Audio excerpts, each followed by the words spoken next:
Hi, everyone. Come on in, come on up. Nice to see folks. I'm sure we'll have people coming in. How is everyone doing? Yeah, you can be doing all kinds of ways. Thank you so much for coming. Um, my name is Jane Malalfa. I use they, them pronouns. I'm from Kapuskasing, Ontario, but I'm based in Tiohtià:ke, Montreal, where I am a professor at McGill University. And I'm a member of the Canadian Lived Experience Leadership Network, and I will be trying to keep us on time and so that we have plenty of time for a dialogue at the end of this session. But I just wanted to welcome everyone. And we're actually going to start off today. I'm going to throw over to our team member, Pamela, to open us up. I'm going to get out of Tanse, hello. My name is Pamela. My spirit name is White Eagle Woman. I'm going to read a territorial land acknowledgement that my friend helped me write, and so today we're all gathered today as a people to do some healing, and yeah, I'm just going to share this as my way of sharing a land acknowledgement. Territorial acknowledgements are more than just about places and land. They are a recognition of the spiritual and historical responsibility that Indigenous people feel and continue to feel towards the land. They are also about spaces and people. Many Indigenous people will often not only refer to our general connection to the land, but that we are born of the land and that our lives are in the land. We see the land as everything, our connection to our ancestors, our identity, our home, our pharmacy, our library, our food source. It is a gift, not a commodity. We do not own it. We are part of its legacy. We bond not only to the land, but to each other within the land. And this influences the spaces that we occupy and the people we connect with. And so I'm going to share a song with you. This song is called the Woman Warrior Song. Yeah, Woman Warrior Song. This is a song that some people walk from Vancouver to Ottawa for the missing and murdered Indigenous women. And yeah, I just feel like that's the song that was meant for me to sing with you today. So,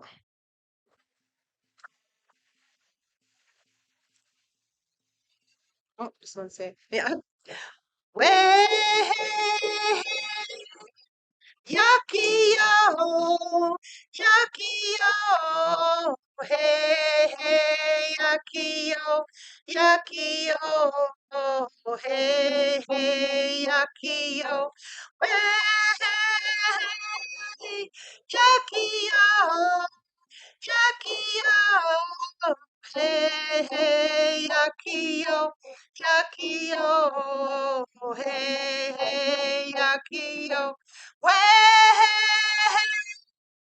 Yakio, Yakio, hey, hey, Yakio, Yakio, hey, hey, Yakio, way, Yakio. Yakio, hey, hey, Yakio, Yakio, hey, hey, Yakio. Thank you.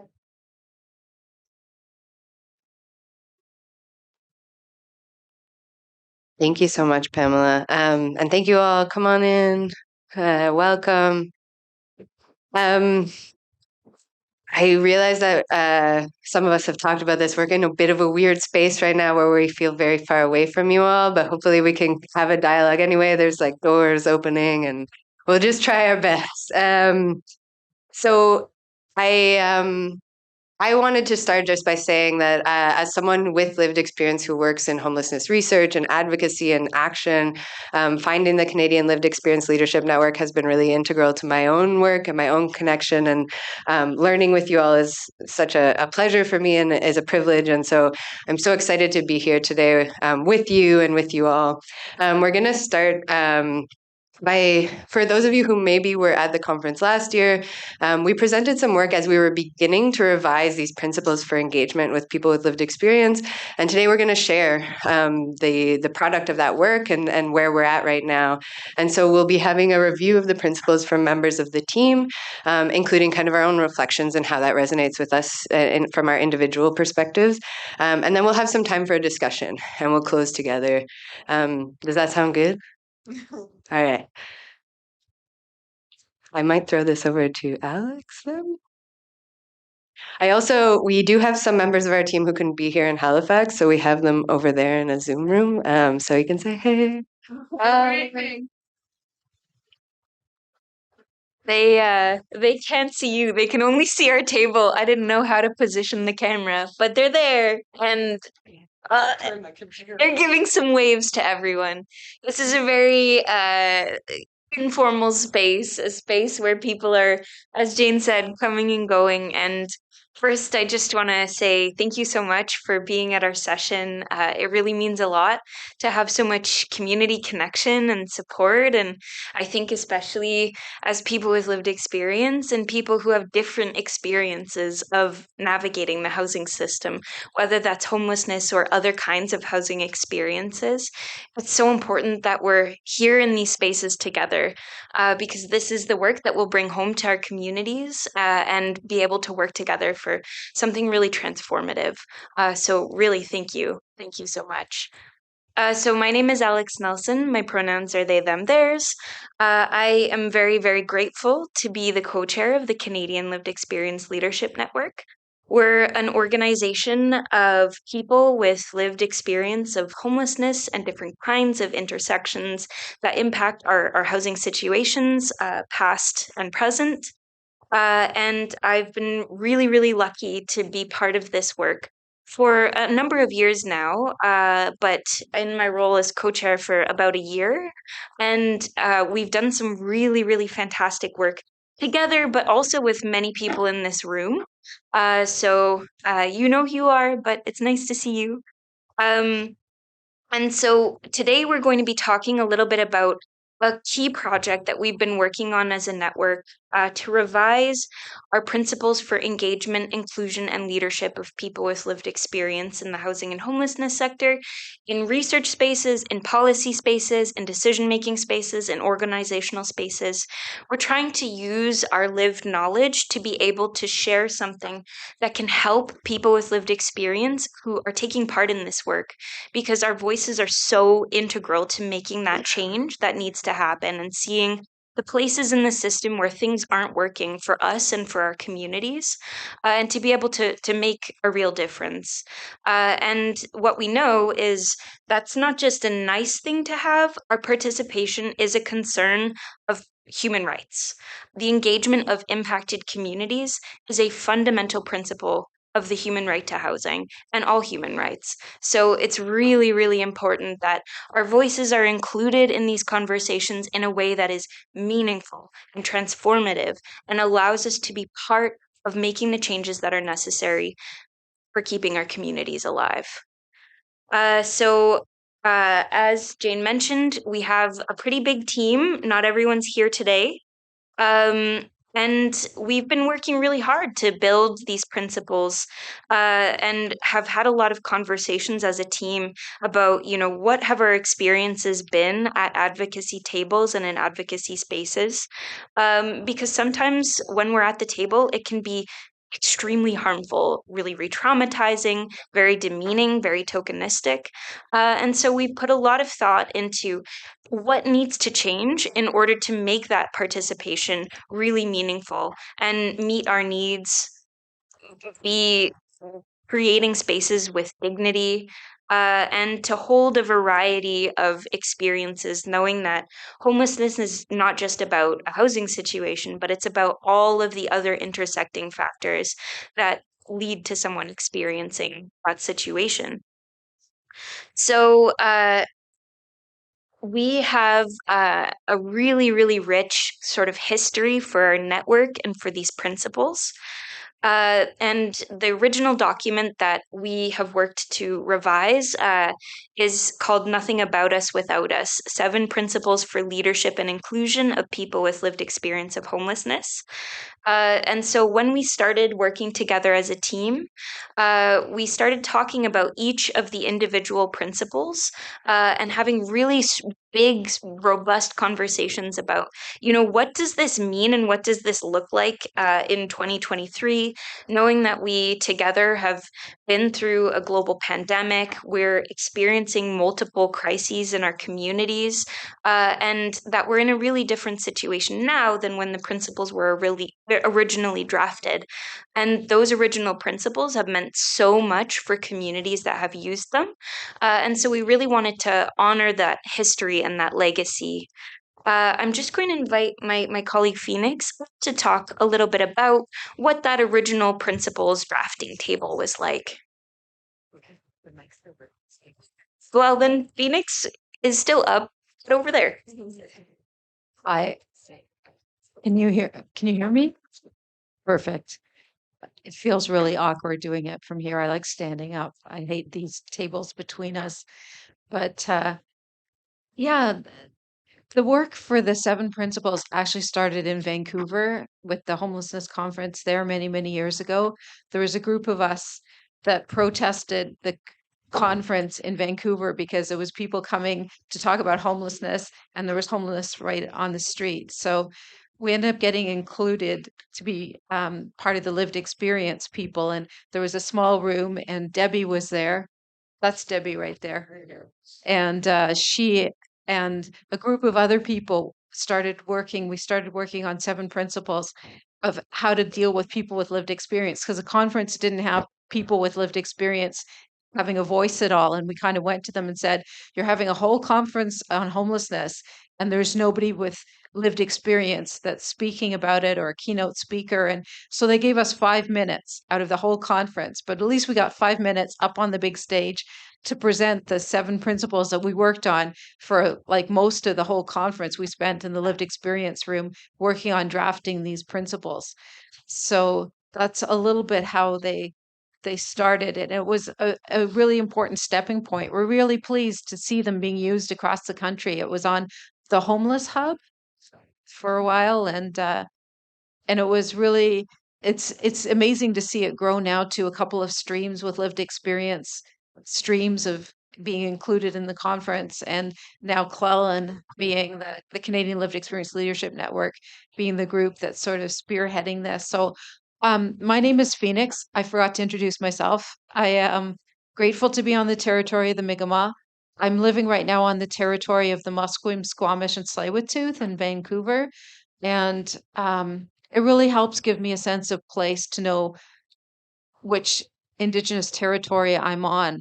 And so I'm grateful to be a guest on the territory. And it helps from being homeless, because you're sort of moved on from place to place when you're homeless, as I'm sure many people in the room know about. And yeah. Yeah, thank you so much, Phoenix. Oh, is it working? Yes. Yeah? Okay, awesome. Uh, Yeah. yeah. How did that happen? Sorry. Oh, we have such a narrow little stage, a long, skinny room, and a long, skinny table. Um, yeah, thank you so much, Phoenix, for talking a little bit about the original principles. I wasn't part of CLELN at the time. CLELN didn't formally exist in this way. There was a previous network that created these principles, and a lot of people who actually, as I mentioned, are in this room have been really integral to creating these spaces and leading these conversations, because lived experience is really a movement, and we're working on building the plane while we fly it a little bit, which is really exciting to be kind of figuring things out and testing our processes and testing the things that we're putting together as we're trying to enact this change. And so we originally thought this project was going to be not like maybe take a couple months, but our conversations became so much deeper than we had originally anticipated, and there was such a pressing need for these conversations to take place. And we really wanted to be able to share these principles with other people with lived experience and decision makers along the way. And so, over the last year and a bit, we've been working really hard to have conversations with people who are going to be putting these principles into place and really trying to figure things out together because we all come from different communities that have helped us gain this knowledge and learn how to do this work. And so it's not even just us sitting at this table or part of CLELN. It's about all of the work that we together have done as communities over time to make even just this space possible.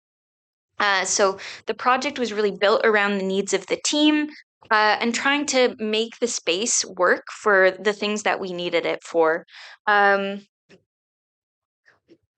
Sorry. Yes. And yes, we're going to talk a little bit about each of these individual principles now. And we have some folks that, here's a little photo of our team, some of the members of our team. We have a few folks who had pre-recorded principles. So I'm going to play the first one now, and then we'll move into the rest of the team. Sorry. Can you quickly go through the list of the principles? Oh, yes. Sorry. You could, I'll have this slide up on the screen for a second. These are the principles that we're talking about, or our revised principles. We also have, so we're going to be doing a lot of work to mobilize these once we have our final draft ready to go.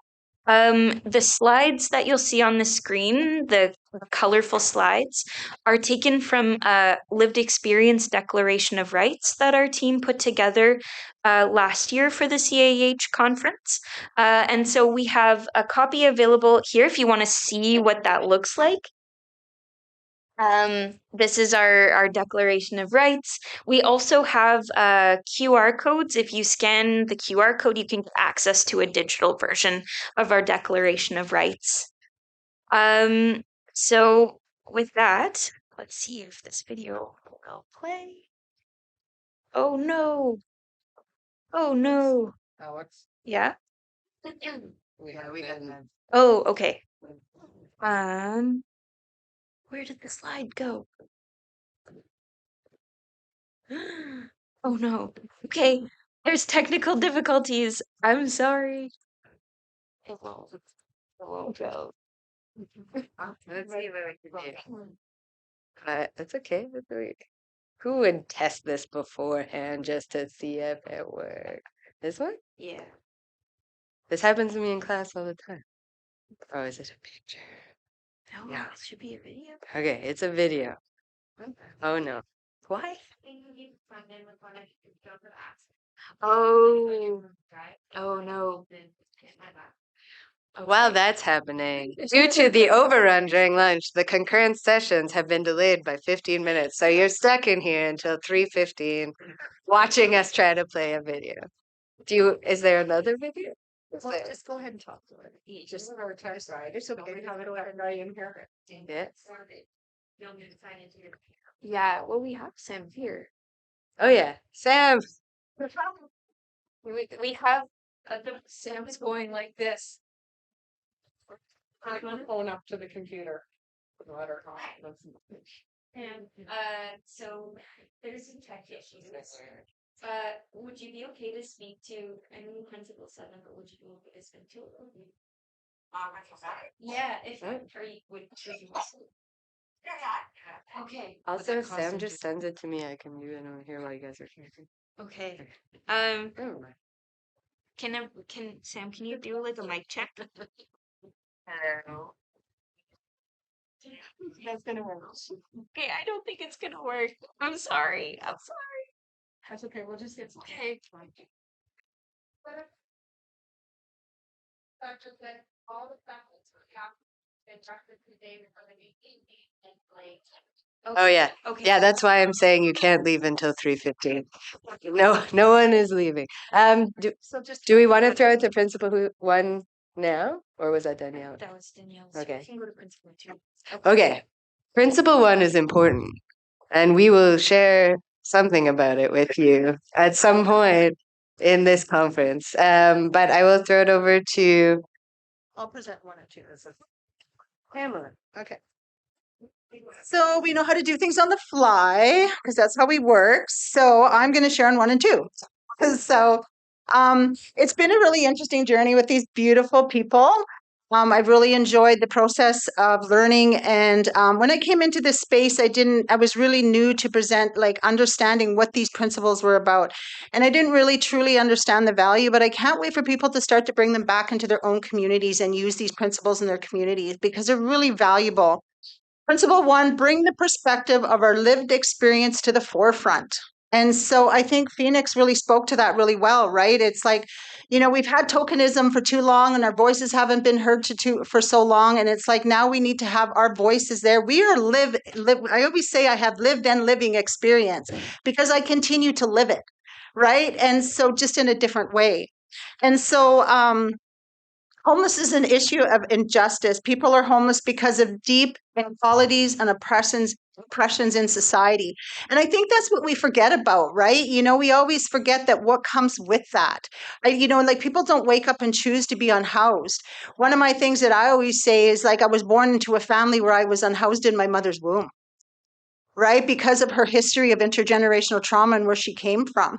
And so it really opened my mind to like what being unhoused is. And so I think that, we have to have a broader perspective of what's behind all of this. For decades, we've been doing a lot of top-down research. Service provision policymaking has not ended homelessness because ending homelessness requires fundamental changes to our economic and social systems. And so there's so many moving parts that we have to play in the sandbox well together, which we're not doing very well. And so I think that, by having a bigger conference like this, and one of the things that I say all the time, we all have lived experience. We all come from something. It's just that I share my lived experience with you to create change. And so these changes will only be possible if our priorities and insights are brought to the forefront. We are calling for adequate and affordable housing for all, wages and social assistance rates that provide decent standards of living. Tell me anywhere that you can pay $325 for rent. It doesn't exist anymore. But you know what? If you're a single person and you're on Alberta Works, you get $725 to live off of a month. So you know what? And and everything's changing. COVID has changed everything, the cost of living. And I've seen people that are still struggling because of those things. So how can we do it? We join us in creating awareness of the issues, which you're all here doing. Stand beside us, not behind or in front of us. Walk beside us. Help us make sure that no one is left behind or misrepresented. Ensure that your organizations and communications and fundraising and research and programs do not reinforce the misconception that homelessness is caused by individual problems or can be solved by charity. So that's principle one. So I did that on the fly, so I hope I did okay because it was supposed to be a video. So now I'll do mine.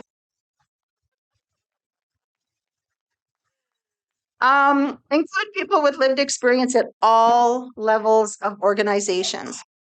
And this is what's starting to happen. And we've talked a lot about this, is that people are starting to really want those lived experience voices at the table, but they don't know how to use them in the right way. So this is what so I think that that's something that there needs to be more mentorship on how do we show up at that table in a really good way and bring our voices forward where we're still being protected and we're still safe with what we're sharing. Because when I first started going out there and sharing my stories and being part of different organizations, when I leave and after I've talked about my story, I kind of leave really heavy. And it was really hard for me because I'm talking about my life and how life used to be, and I have to sit in that and then walk away. So I've just given you a part of me. And some people don't realize how valuable that is when I give it to you. When I take a piece of me and I share it with you so that you can create change. And so why is this important? For far too long, people with lived experience have been confined to a limited role. So my role that I play in the community, I've been doing this now for 13 years, and I know how to say no now, and I know my boundaries, right? And I'm like, no, that doesn't work for me. What are you going to pay me? Right? Like, and the things that happens is because people think that you should just give it away for free, right? And that's not how it works, right? So, I had a mentor that said that to me. He goes, how much are you worth an hour? And I'm like, I don't know. And he goes, oh, yeah, you do. He goes, you know how much you're worth. And so now when I walk into spaces, I'm not afraid to advocate for myself and say, this is what I expect to be paid for sharing my story with you. And so that's not abused, right? And so, sorry, policy, for too long, like I said, that people are like objects to policy making or research subjects. I heard that you guys speak about that today. How much research and data do we need? Like, come on, people, right? Like, you're research to death. And in the city of Edmonton, when they call it the pick count. Oh, that is just the most horrible experience. You know what I do is I sit down with somebody and I give them tobacco and I'm like, this is so I can help change you and work with you. I said, can I sit with you and hear your story? And I'm like, I will come back to you and tell you how you're creating change. So I said, we have to have soup and bannock with these people after and tell them thank you. Because of your voices, we're going to create better homes because of what you shared with us. We're asking people who are living in tents to share their stories with us and walking on the streets, data collecting. We've got to start to treat them as human beings. And so how do we do this? We hire people in positions at all levels, frontline workers, administration, management, and invite us to join the organizations and boards and committees. And as I said, we need to educate those boards and committees on how to have people with lived experience on those boards and committees. So that's something that we want to work towards, is to make sure and ensure that you're brought into those spaces in a safe way. And people want to know. That's the good thing. If people want to know and learn, that's a good sign. Include lived experience of homelessness as a dimension in your organization, equity and diversity policies. Create a liaison with multidisciplinary and provincial government, including city council and police boards.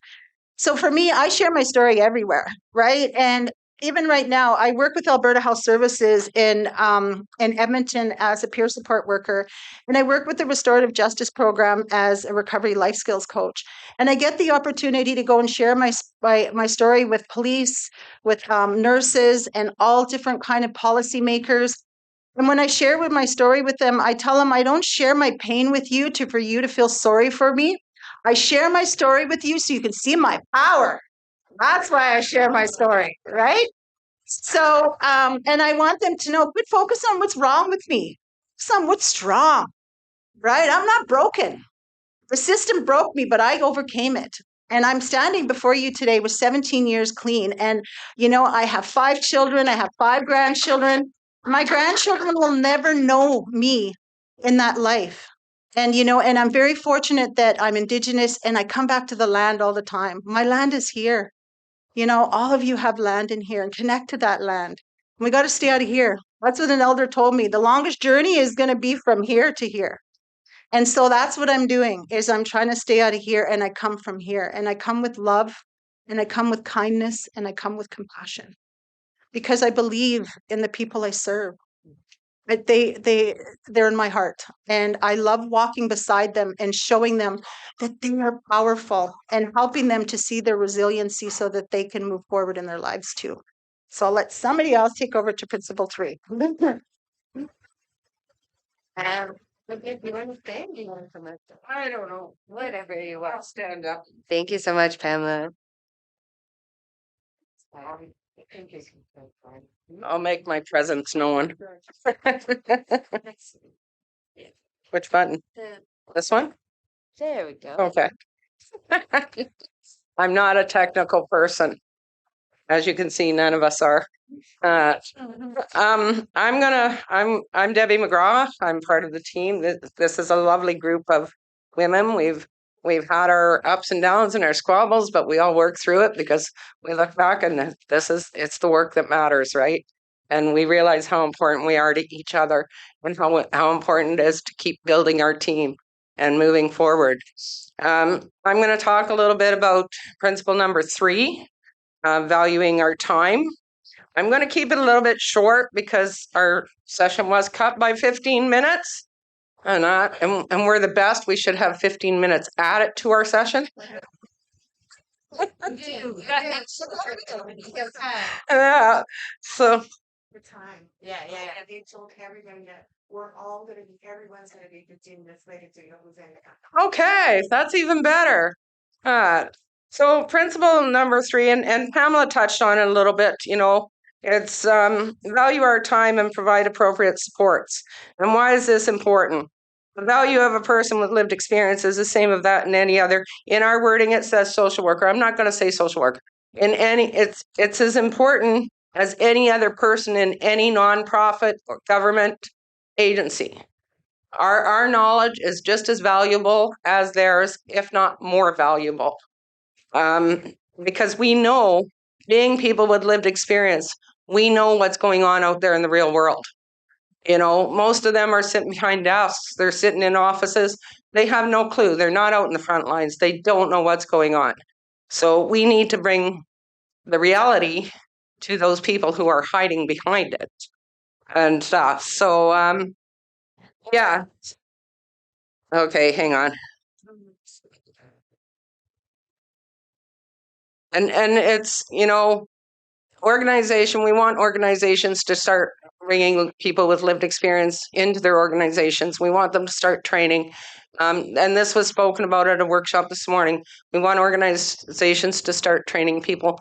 We want, give them positions, work with them, help build them up. But most importantly, compensate them. And compensate them. If you are inviting somebody to your board table, and there's people at that board table are getting paid, then that person, that lived experience person at that board table should be getting paid the same as what the other person. And if you don't have the funds to pay these people, build it into your organizational budgets. Build the funding into your organizational budgets so that you can pay people with lived experience and stuff. So I'm just going to go over how do we do it, and some of it I've already mentioned, and Pam has already talked about. I don't know why I'm so nervous. I do this all the freaking time. Don't mind the language. Anticipate the compensation and supports that will be required to properly include people with lived experience, and include those costs in funding applications and your budget lines. Compensate as well for the time spent in consultation, not only with token gift cards or minimal honorariums. And that's what I talked about. Why can't we be paid? I'm a person with lived experience. Why can't I be paid the same as that your board person that's getting a full pay? My knowledge and my input is just as valuable as theirs. Remember that these issues have a huge impact for us because we can relate to the experience. Create welcoming environments in which it's safe to express emotions. This is a really tough time because as a lived experience person, you do have a lot of emotions when you go to these tables. So one of the pieces of supporting a person with lived experience is making sure that you're creating a safe space, making sure that they're not tokenized by just having one lived experience. If you've got 5 board members there, have 5 lived experience there, not just one. And then you can go off and say, oh, well, I had a lived experience at my table, and you look good because you said that, right? But in reality, what good did it do? None. You're just doing it to make yourself look good. So let's be more aware of how we're doing these things. And develop new ways of doing business. Long meetings and bureaucratic procedures can be very draining and alienating, not only for people with lived experience, but for everybody. We all know that. Sitting through long meetings, I'll get up, and I'm a smoker. So I take my own smoke breaks. I don't wait till people have smoke breaks, because I just do, because I'm just me. And I do me. Provide training and capacity building to all members of the organization, including those with and without direct experience of homelessness. And that's what I spoke about earlier, is bring them into your organization, provide them with training, give them the skills that they need to be empowered and to move forward and to grow and expand and become bigger than you ever thought they could be. You know, they may take your job, but that's what we're meant to. We're going to be in all of your executive director jobs one day. Ensure that timeline for the initiative includes the time required to form a good working relationship and do things at a reasonable pace. So just take your time, learn how to engage, learn how to create safe spaces, put the funding for lived experience in your budget lines, put the funding in your funding applications, and make sure that we're paid, because our voices are very valuable and we are the experts in homelessness, poverty, housing, and so on. And I'll leave it at that.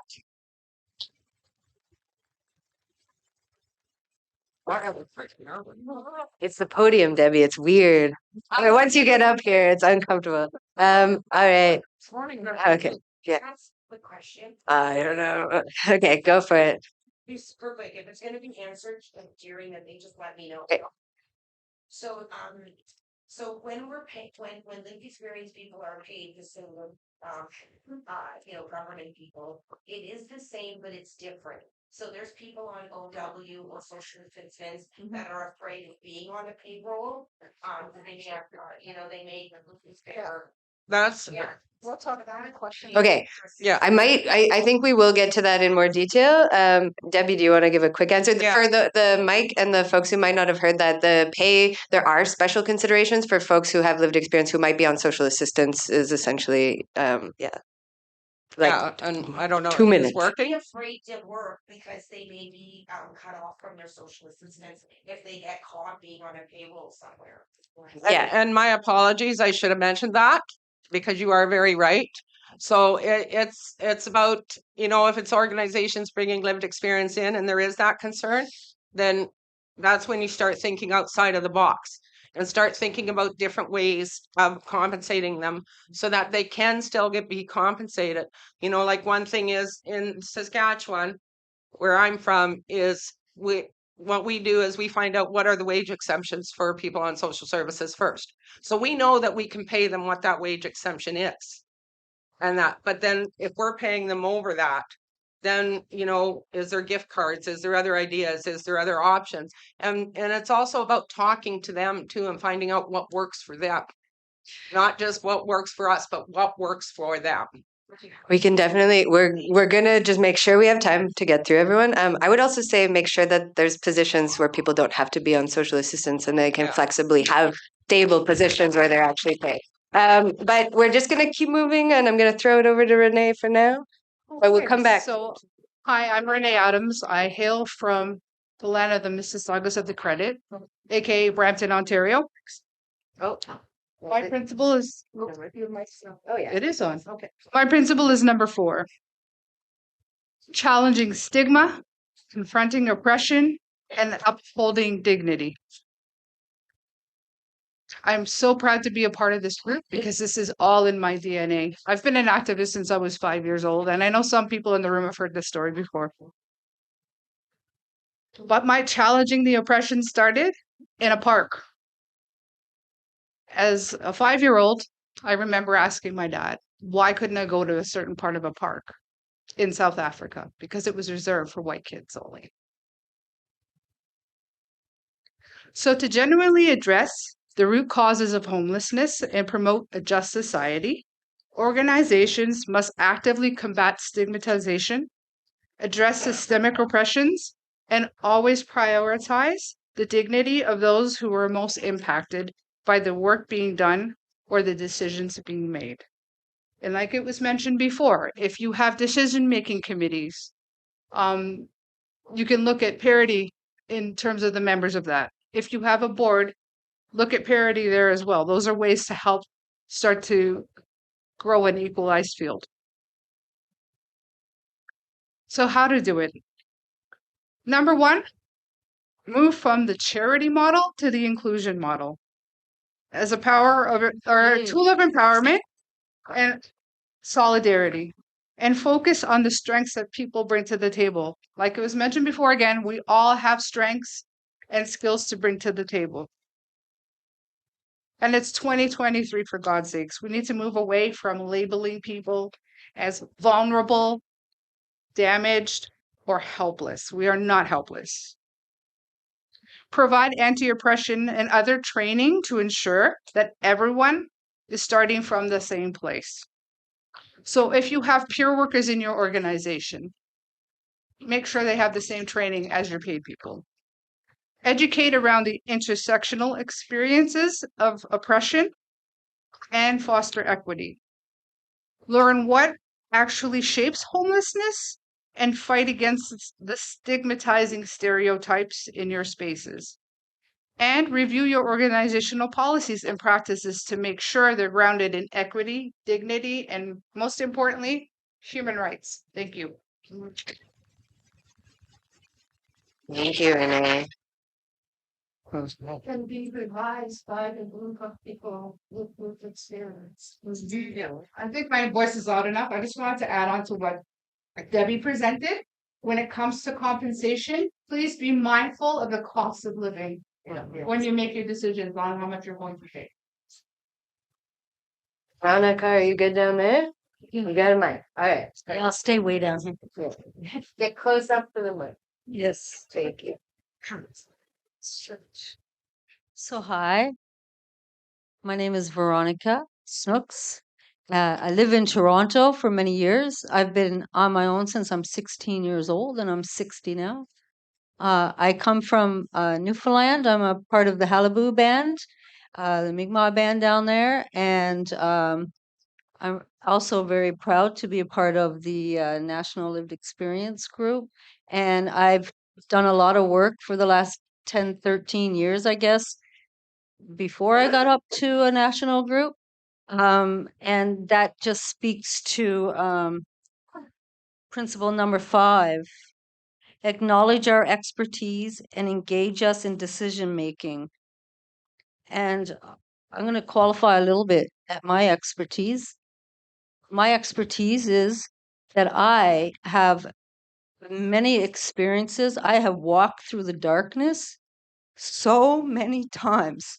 And I have built myself up, not just by myself, but with my peers, people with lived experiences who came before me and told me stories, taught me how to get well and how to walk in this world after walking through darkness. And I was taught in different AA groups that one of the last steps is, now that you have found wellness and healing, we're to put our hand back and help our people behind us. And I took that true to heart. And that's why I'm here. That's why I do this work. And alongside of my lived experience, I've gone to school, I've gone to college, and I've done hundreds of trainings.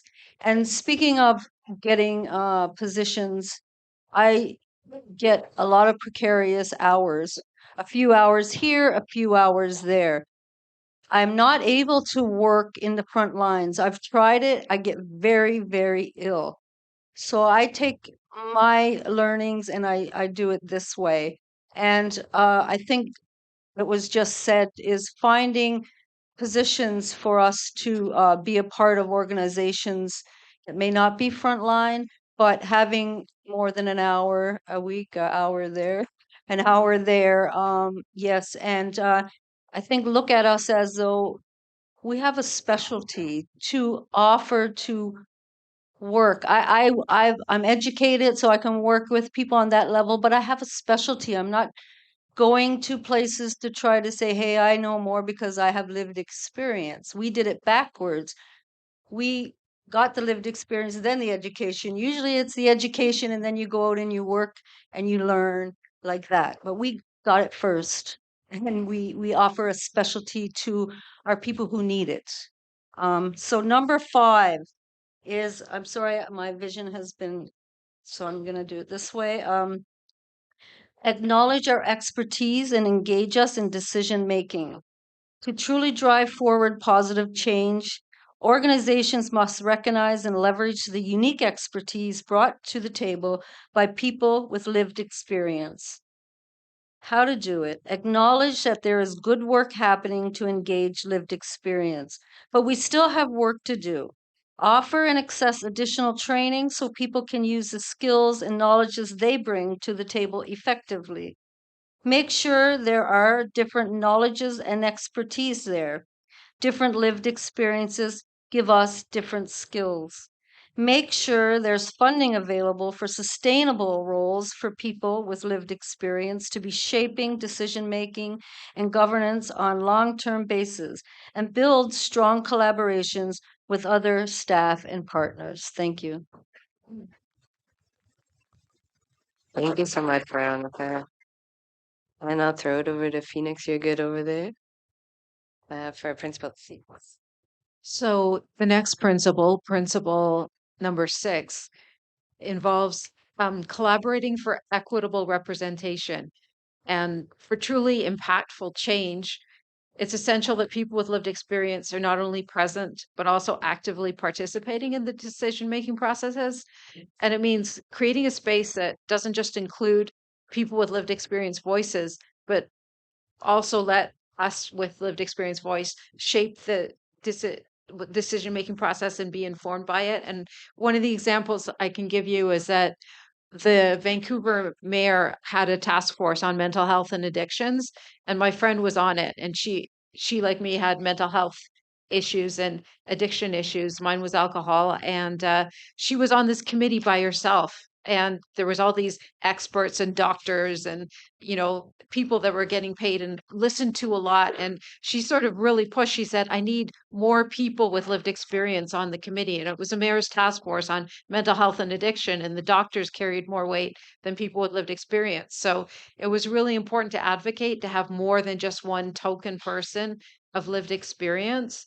And we were at a presentation, and 3 of us gave a presentation to the mayor with city staff. And the mayor turned to a city staff and said, like, "Why can't you give presentations like they do?" And he was pointing to us with the lived experience because we talked about our experience. And the staff people were like pie charts and percentages, and it meant a lot that he said that to us.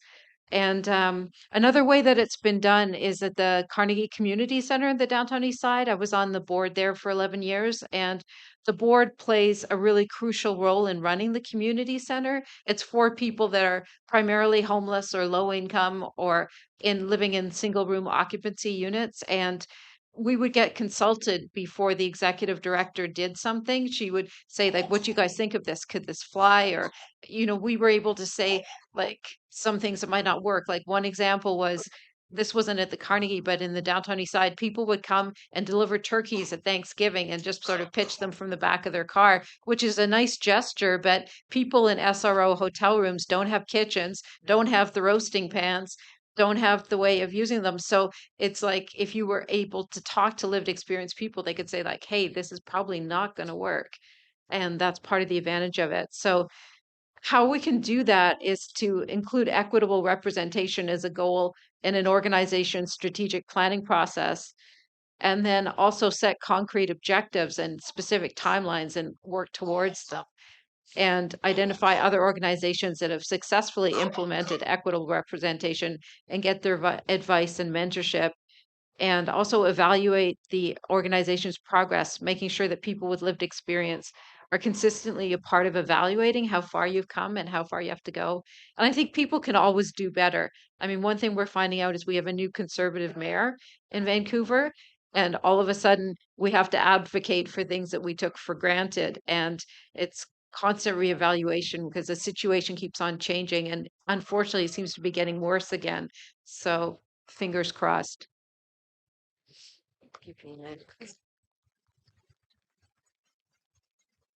Right. Send positive tech vibes as I attempt to throw us to our final principle. Alex, there's no way you can sign in and access it? Okay. Well, Is there? Oh no, I just think there's no way, unless it's on your laptop. Okay, well, Sam put in an amount of effort, and I'm sure said this far more articulately than I could. But the final principle is, okay, there's Sam. Just imagine what Sam would be saying right now. Sorry, Sam. And hopefully, at the end of the session, maybe we can play around with it. And for those who have time to stay, we can try to have them screen. But the last principle is building authentic relationships between people with lived experience and those without. This is personally a lot of where my work sits as someone who has different perspectives and has lived experience, but also has so much to learn from other folks who have offered me opportunities to learn how to do this work well from different positions. So from professional knowledge and theoretical knowledge that have helped me situate my individual lived experiences in these broader systemic and structural pieces that my amazing teammates have laid out in really concise and important detail. And so I think this is the place where right now in the sector, there's a lot of difficulty. People don't know how to do this authentically, and they don't always have the resources to build those relationships. And so people with lived experiences will be invited to a table and they'll say, wow, you're so brave. The sky's the limit. Do whatever you want. You're the expert.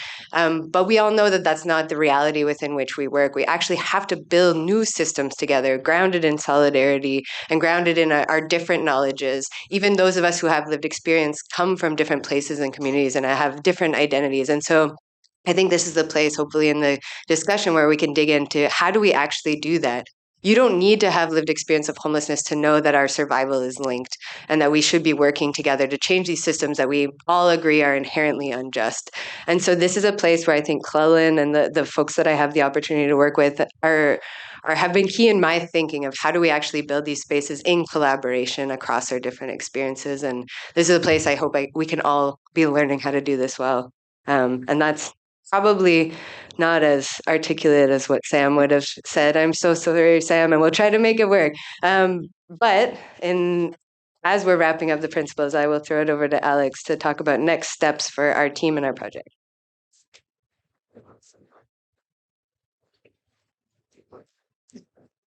Yeah, thank you so much. And thanks so much to this amazing team for sharing from not only the work we've done together, but being able to tie the history of all of the things that have brought us to this table today. We really honor those community formed types of knowledge that everyone brings to this space. And we're just, I've been very lucky to be part of this team. So our next steps for our project are finalizing and kind of publishing our revised set of principles. We're also working on building a glossary of lived experience defined terms. So what do we mean when we say lived experience? What do we mean when we say meaningful engagement, things like that, so that we can start to have a shared conversation, making sure that we are really intentional about how we're using the language that we're talking about when we're trying to make our change and influence decision making. We're also going to be working really hard to launch our principles to change decision making processes that reflect these principles. So, working with decision makers, working with governments, working with organizations that stand to really make a lot of change by implementing some of these things.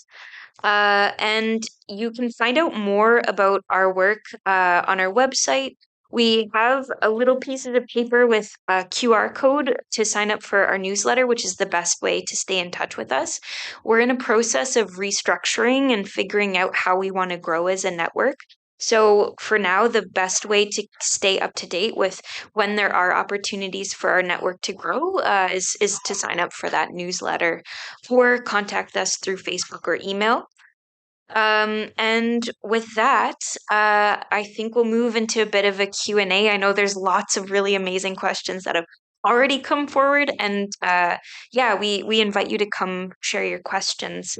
I'll just say we have a few things to give back Can you, as little tokens of our thanks for being in this space with us, so don't run away when the session ends. We have things for you. Yeah, do you want to share? Um, one of those tokens, and I didn't realize so many people were going to be in here. I brought some medicine from my home. I brought some sage. And one of the things that I know that really grounded me throughout the conference is smudging. And anybody is welcome to come to the spiritual room and smudge with the elders. We have that in there. Also in the lived experience lounge, I'm going to have medicine there that you can smudge. You are all welcome in either of those spaces. It's not just for us. Because like I said, we all have lived experience, right? So my token is I have stuff to make a prayer tie. And so what you're going to do is you're going to put that medicine in your left hand because it's the hand closest to your heart. And you're going to put your intentions into that medicine. And then you're going to carry it with you throughout this conference. So if you're feeling heavy, you have it with you and you can smell it because it smells beautiful. Sage is beautiful. And then when you go home, you can release that on your homelands and you can burn it and give it back to Creator and thank him for protecting you while you're here. So I will do my best to try to hand it out when we're going through questions. And does that work? Or should we do it at the end? We can do it at the end. Okay. Don't leave. We have many treats and a closing also together. So if you can stay till the end, please do. Also for folks who are sitting, there's a lot of seats up here at the front. But we actually have quite a bit of time for questions and discussion, which is what we were hoping for. Vous pouvez poser des questions en français si vous voulez aussi. We have a traducteur en arrière. But thank you so much, everyone, for being so speedy, but also sharing so much. And so I will throw it to question. All right. Thank you so much. That was amazing. We've heard a lot of very brilliant people speak today, but I found myself like hanging on your every word. So thank you so much. My question is, I'm from Ottawa. I work for a shelter and housing provider there.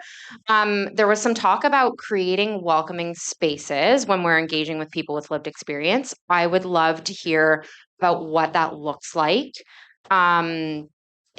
Like tangible ways that we can do that when we're engaging with folks with lived experience. Thank you. Great question. I will throw it to the panel to respond first. So as one of the things that I said, it's all in your approach, right? When you're having lived people with lived and living experience in your spaces. I know for me that one of the biggest things that I had to learn about myself is how to stay out of my own bias, right? Because we do have our own biases and we have to stay out of that and learn how to be with people and have a human experience with them. I know for me, because one of my traditions is I always have tobacco because tobacco really opens up a conversation. And so, and be vulnerable. Don't be afraid to say that you don't know. Move through your fear with people and be vulnerable with them and say, I don't know, but I want to learn how I can support you. Right. And I think that's the biggest thing is we let our own fear get in the way because we're so scared to do something wrong. Right. So it's just learning to move through that fear. I know that something is just learning how to sit with people and not treat them as a number, right? And having human conversations with them and treating them as human beings, right? A lot of times, like I said, they get treated like numbers, right? And call them by their name, right? Not just say, call them by their name when you talk with them, shake their hand, respect them as much as you would respect anybody else in the room. That's just something that I do in my work. And humor. I am so funny. Laughter is the best medicine, right? So I just love having humor. I joke with my peers that I work with all the time, and they love it, right? Because and they want to tell their story, right? They want to be valued. Can I answer that too? I spent time homeless in Ottawa. I spent most of my life in Ottawa. And I think Vancouver's really good about providing like coffee and tea. So you can just sit and talk with someone over coffee or over a tea or food. Those are always good places to talk to people because they're being nurtured. And it's like to let people know that you value their expertise also feels really good. It's like, wow, somebody actually wants to listen to what I have to say, because a lot of people that are homeless have ideas on how to fix the system and how to fix things, and are usually not everybody, but people are quite willing to think that they can actually make a difference, however small. I'm just also going to add, I'm not sure if that's working or not. Yep. Okay. I can yell. I wouldn't need a microphone. You'd be able to hear me. I just want to add about creating meaningful spaces too. That I'm also a steering committee member of the National Rights to Housing Network. I have my dirty little hands in everything. And I have to comment on what Pamela said about humor. If we don't have humor in this work, then we might as well walk away, because that's what helps us survive when we're doing this every day. But the National Rights to Housing Network created a human rights-based guide to creating meaningful advocacy spaces in the housing and homelessness sector. And Alex is one of the co-writers of this. Alex, and she did not know that I brought this with me today. So when that question was brought up, I thought I would share. And has it been published? Yes. It's on our website? Yeah. So you'd be able to find this on the website for the National Rights to Housing Network. Awesome. As a guide to creating meaningful safe spaces. We got resources for you. Okay, so thank you so much. Oh, Renee. I would simply say meet people where they're at, number one. Allow them to participate in the way that's most meaningful to them. So some people it may be arts, some people it may be you can video record what they have to say, some people it might be writing. Yeah, Veronica. Still those key points. Yeah, and I found some cards before I came down, and I thought, oh, they were put there for me to pass out to you guys. And it's these cards say, "Home is where your story begins." And it's like this, so I'm gonna put them there if anybody wants them. I'm not sure there should be enough there for most people, but it's true. As I was here thinking, I was like, where my story began, I think is where I was able to start to tell my story. And I also had a story before I had my home. There's also stories in us, not just when we have a home, but our stories while we're trying to get a home, and everything we experience doing that is very important and valuable. Thank you. Thank you so much. Alex, do you have anything to add?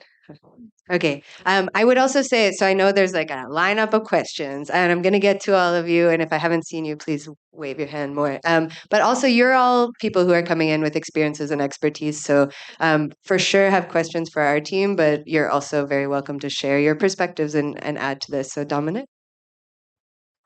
So my name is Dominic Raven. I am the administrative assistant as well as medical receptionist for the Indigenous Health Service of Dojage, otherwise known as Montreal. I'm based out of Montreal, Quebec.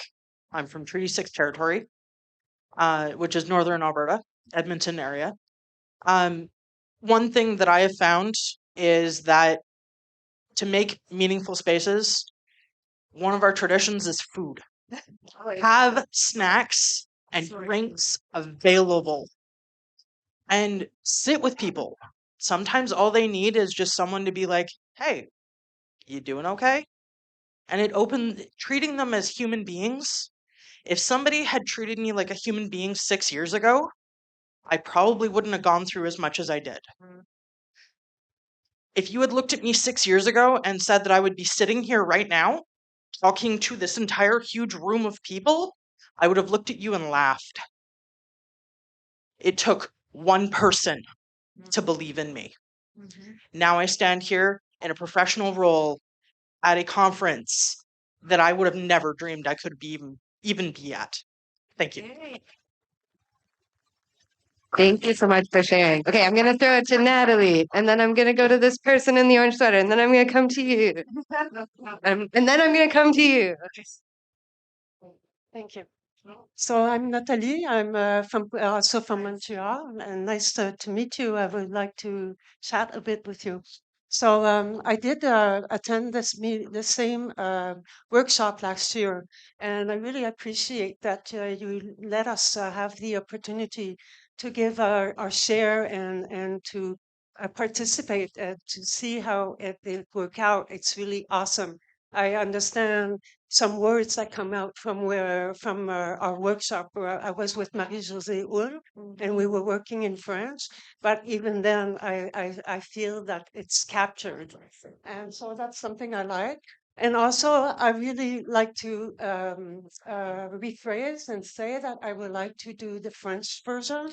It's I'm still available for doing it. Merci beaucoup, Nathalie. Andrea, I realize you had a question from forever ago, so I'm disrupting the whole. I've unfortunately any government or institution I've been in, I've never encountered one of your 7 guiding principles. So amazing. And I do believe the 8th guiding principle should be humor. But my my question is your declaration of rights, is that something sort of lived experience people can walk around the world with, throwing at people, going, these are my rights, use them when you're speaking to me? We didn't really get into the Declaration of Rights, but I'm just wondering, how does a lived experience person use them? That was the whole purpose of the Declaration of Rights of being was created so that the organizations have the 7 principles, but what does a lived experience have to take in and say, these are my rights, these are my expectations, this is how I expect to be treated. That was the purpose of creating that document, so that anybody with lived experience can go into any meeting or whether it's government, nonprofit, a lived experience meeting, whatever, and say, this is how I expect to. Look at those. Yeah. There's at least one printed copy. Also, I think this poem comes from the Declaration, and I would just add that, it was intended to be a tool for people with lived experience and also has arts-based pieces. It came from collective work, and so it is also something maybe we can add to. Hi. So my question, I'm Tessa. I'm from Treaty 1 territory in Winnipeg. And we have an Indigenous Advisory Council at our shelter and transitional housing and medical center and social enterprise and all of the things that we do at Salem. And that Indigenous Advisory Council actually has operational oversight. So they can tell us to change a program. Right now, they're telling us how to incorporate the calls to justice around to us MMIW. So that's awesome. And they can't be our board because we're, as a charity, legally not allowed to pay board members, and we want to pay them for their expertise. So we're thinking about setting up a lived experience advisory as well. That wouldn't be the board because we want to pay them for their time. And so when we think about doing that, we still have Indigenous people on our board who are not paid and who sit on the Indigenous Advisory Council and are not paid to sit there. So that would need to be the same for lived experience folks, because if you can't benefit from being the director of a charity legally. So just thinking about that kind of and how to overcome that as we think about this lived experience advisory, if it's separate from the board, it can be a paid position. We're trying to build housing and so want people with lived experience to talk to us about that, but also want people with living experience who need the housing to talk to us about it. I just wanted to get a better sense of that balance between living and lived experience and how those look like different things. So meeting someone where they're at to say, you're struggling with XYZ, actually, could I just get your feedback on this policy? As opposed to, hey, I know you've been through this. Could you help us shape policy for doing better services for the people that are living it right now? So there's a bit of maybe nuance there. And I don't necessarily have a formulated question because it's complicated, but just wondered if you could all speak to that. Yeah, that's a really good question. And I think something that even in our spaces, we're also dealing with. And I think I'll address first the piece about compensation, because I think it's come up a couple of times and it's something that is really front and center in this work. I think first, I believe that advocacy shouldn't keep people in poverty, but it does. And we, as people with lived experience, are butting up against tax law, bureaucratic structures, things that we also need to be advocating to change. So I think that in our work, we have our short term kind of how we do compensation in kind of a harm reduction mindset, while also pushing for change in other spaces that are keeping people in poverty.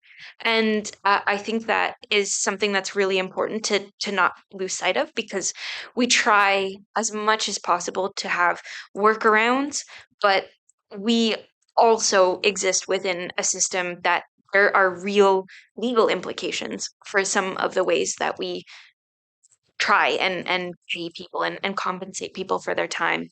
And so I think one of the next things that's going to be really important for us collectively as people who are trying to engage folks with lived experience in our communities is to be pushing for change in the ways that we need it to happen, so that we can start making sure people can live and survive. And Jane, I also really liked your point about it's about like greater economic security and finding paid opportunities that provide benefits, that provide all of the things that people need to survive, and not just, you know, one time kind of, you know, I'm going to give someone $50 for a short-term engagement, which is one kind of engagement, but we need all kinds of different roles for people to move into in this sector. uh, and then your other question, maybe your actual question, is about lived in living experience. Yeah, which is really, really complicated. And like one of the things that we recognize as a team is we have particular experiences, and it doesn't necessarily mean that our team reflect all experiences of all people experiencing housing insecurity, being unhoused. And I think, one, knowing what kind of space you can create, what kind of resources you have to be able to support people, and also being able to tell people exactly what it is that the space is going to entail. So making sure people have the information they need to make a decision about what space is going to be right for them. I think maybe folks on this, yeah. It really makes me think of this conversation that I just had with a social worker 2 days ago. And as I was sitting there and listening to her, her experience was the experience that she was sharing with me was from the people she worked with. So she understood, right? And so that's why I'm saying like that lived and living experience can be, it can come from anywhere, because we have a lot of frontline workers that are working with people and understand the barriers that they have to face to try to support people. Like the social worker was talking about the Alberta Works people hanging up on her and swearing at her, and she's a social worker. And and then we can't get people into the low income housing because of all the barriers that are put in place within these low income places. They actually have a lot of barriers that are put in place, like if you have this you can't live there, if you have this you can't live there. So that we're already, yes, we're creating low income housing in places, but then we're creating barriers for people to live in them, right? So it's a very complicated system that we're trying to work in. And the same thing, like I do some speaking for United Way, and I'm going to get a T4A for it, so it's going to affect my taxes. So I have to make sure to put 30% away for tax time, right? And so, yeah, like people are offering me things, but they don't offer like, medical and all of that different stuff. They, like you said, it tidbits here and there. And so what we need is sustainable jobs to help us move away from poverty and move into having a job. And so like people are really appreciative of the things that they get, but we need sustainability in some ways around it. In some organizations I'm with, I get Visa cards or I get cash, right? Where it doesn't affect my income. And so that's what the organizations have to work towards, is like they have to find a way around it, right? But yes, I just think the lived and living experience, that's why I'm saying a lot of the frontline workers truly experience just as much trauma as us when they're trying to help us navigate the system. So that's why I say we all have lived and living experience in some way. And I just wanted to add to another issue that I find really difficult, even though I've been housed for a while now. It's like technology, because like, you know, QR code this, I just like blank over, and like, what do you do when you're told the only way to approach somebody is with a QR code? Or even like working with people here, I use Zoom on the telephone line. but there's the expectation that everybody can access Zoom, and you have a different relationship with people when you don't see them face to face. And so much of working with lived experience, it helps if it's person to person so that you can deal with any emotional stuff that comes up and you're real, because you're like, I'm sharing something that's really difficult and close to my heart. So just having that acknowledged. And one of our guys at Carnegie, like I ran a writing group for many, many years, and he's taken it over, and he's lived experience of homeless. He's been homeless for a few years now, and he's not able to do some of the things that you can do if you have housing. And there's support for him, and he'll do things like walk 2 hours to a public talk that we've got free tickets to. And it's like simple things like offering bus tickets for somebody to get there. Like he didn't even know bus tickets were offered. And so it's like making sure people know what resources there are. And I just have one comment about the because I run into difficulties with getting cash compensation too. And it's like people say like, oh, we pay a living wage. And I'm going like, will you pay me a living wage if I get off disability? Like it's a, is it really a living wage? So I just wanted to throw that out there. Thank you. Thank you. My name is Dolly. I'm here with the Road to Economic Prosperity. I am an Indigenous Black 10 years generation. How you doing? I'm good to see you. I just want to say that listening to you all here today, I just want to commend you all for your stories. But I'm seeing a missing link because every time I go to a conference, I don't see Indigenous Black women from Nova Scotia on a panel. And in Nova Scotia, I don't want to get emotional. In Canada, Nova Scotia is still left off the map. Every time I go to a conference, I don't see Indigenous Black women in Nova Scotia, in the Atlantic regions, being brought to the table to tell their story. I retired, but I still work at a shelter for homeless women and children. And I just find that we have to find, and everybody says to me, we can't reach everybody. I'm not asking you, but I think that we need to go in, and I'm going to jump out. And one thing that was very disturbing for me, when I was asked to come to this conference, the registration, $860 to come to a homeless conference for homeless people, and you see there's very little Black people or homeless people in this room. I see all these corporations and all these different people sitting in the room talking about issues that they have never dealt with and telling us how we should live. As a Black woman, I'm fine. I have a home, but I have a lot of relatives that have lived experience. I work every day. I called a young girl. I told her to come. She said, "What? When can I come?" And I told her the price, and she couldn't come because it was closed and it was not gone out to homeless people. Say, "Do you want to be at this conference?" So I think that's a missing piece. So I want to commend you guys for what you're doing, but also we have to find a way to make sure that Indigenous Black women at the table. I just came from a Pan Canadian Women's Conference in Ottawa. There were speakers. They were Black women. They didn't come into the Black community, Indigenous Black community, and say, "Can you speak for us?" Everybody gets a story, but they don't hear the Canadian story. It's all what Canada didn't do or did for them. But what about the Indigenous people that are living here every day who has lived experience? If I'm Black, if I'm gay, if I'm disabled, and I can't get a house to live in, and as soon as I open my mouth, okay, we don't want to hear from her. She's Nova Scotian, whatever. I'm just saying that the barriers out there, and I want, like I said, like laughter. The 8 principles or the 7 principles, add the 8.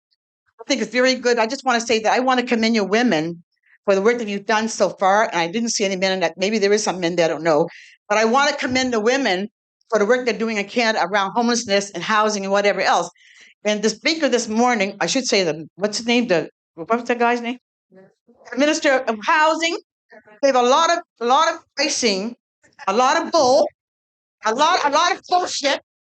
Because as far as I'm concerned, when you're sitting in that Ottawa office telling me we're doing good and we have no housing in Canada and we're sitting around, we can drive our limos, airplanes, go where the hell we want. We got mother and children living in tents. So I think that it's very important that we tell government that when someone is elected, if a policy is made and passed, I don't care what color the stripe is at the government, you cannot come in there and change that policy that was the better community.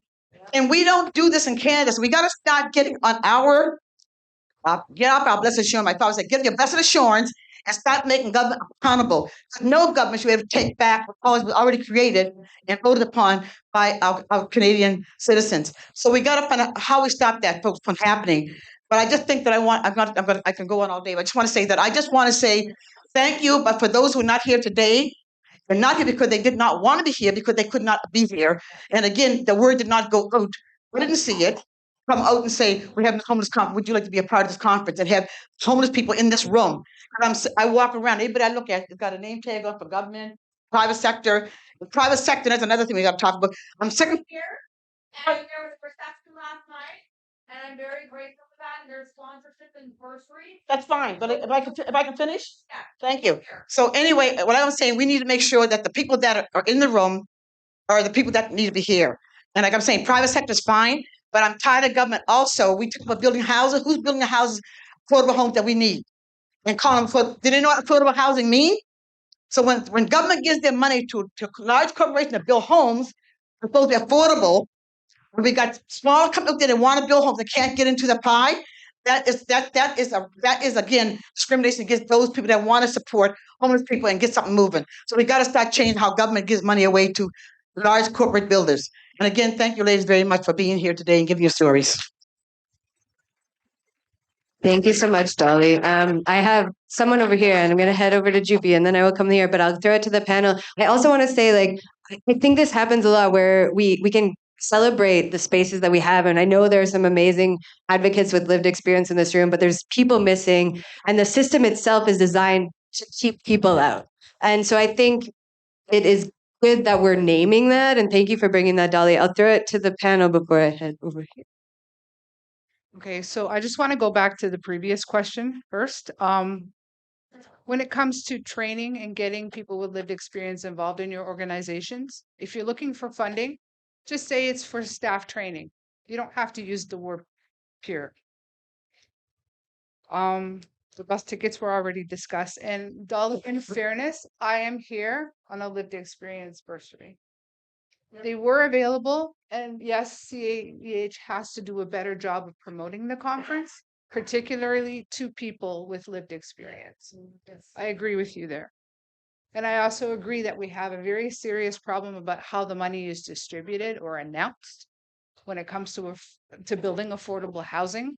I opened up an email first thing on Monday to see that what the need is 4.4 million homes. Right? We're talking about lots of 50 tiny homes at this point. And this problem was created by government policy. The environment was created to bridge that gap between the people that can afford homes and the ones that can't. So therefore, the government can bring it back and revamp that policy to make sure that homes are actually being developed. It's not a matter of money, really. It's how that money is being used. We have plenty of land. This is a huge country. Thanks. Hi, my name is Anne. I'm from Toronto. I work for a nonprofit. My nonprofit, we've been fortunate enough to create space and paid positions for people with lived and living experience, and we hope to continue to do that in the future. My question is around supports that are necessary for folks in those roles, folks with lived and living experiences. Do you have any suggestions on the supports that could be given? Kind of not including the training that's necessary to get them in these positions, but any sort of, supports that you can think of that would be helpful. Go ahead. Okay, you might want to ask them how they can train you and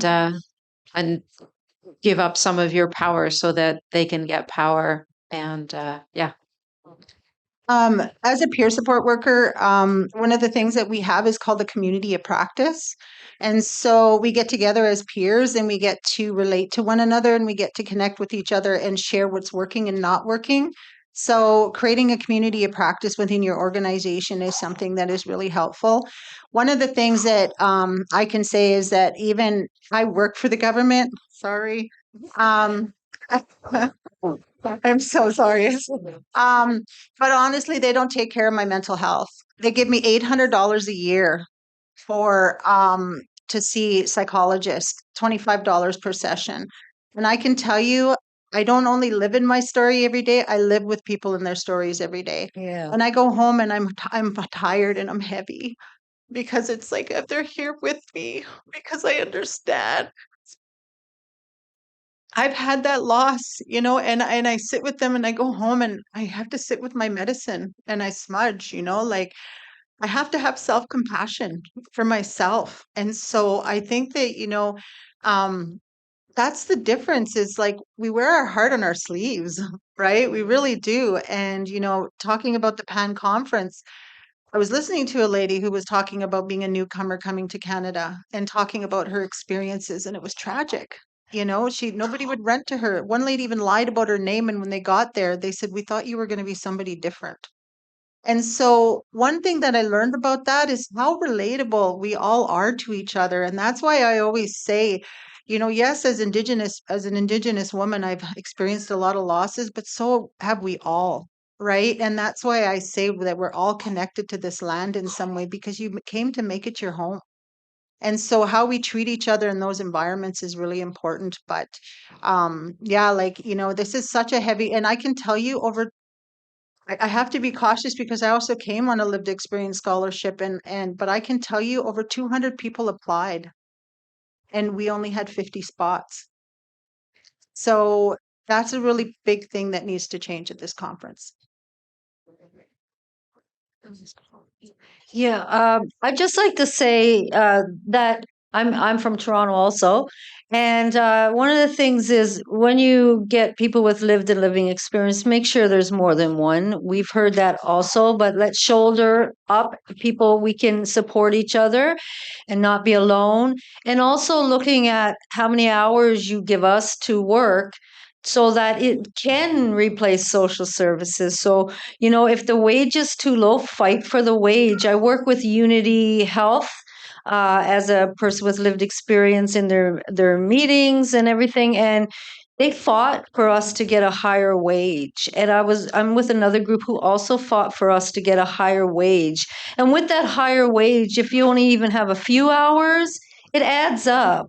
And we're able to maybe not get as much social services. Myself, I try to get as less. I'm on Ontario disability support, and I try to do hours in my work because I can't get even a part-time full-time position doing this kind of work. So that would be really helpful if you could create positions within your organizations that do give people some good work hours. Thanks.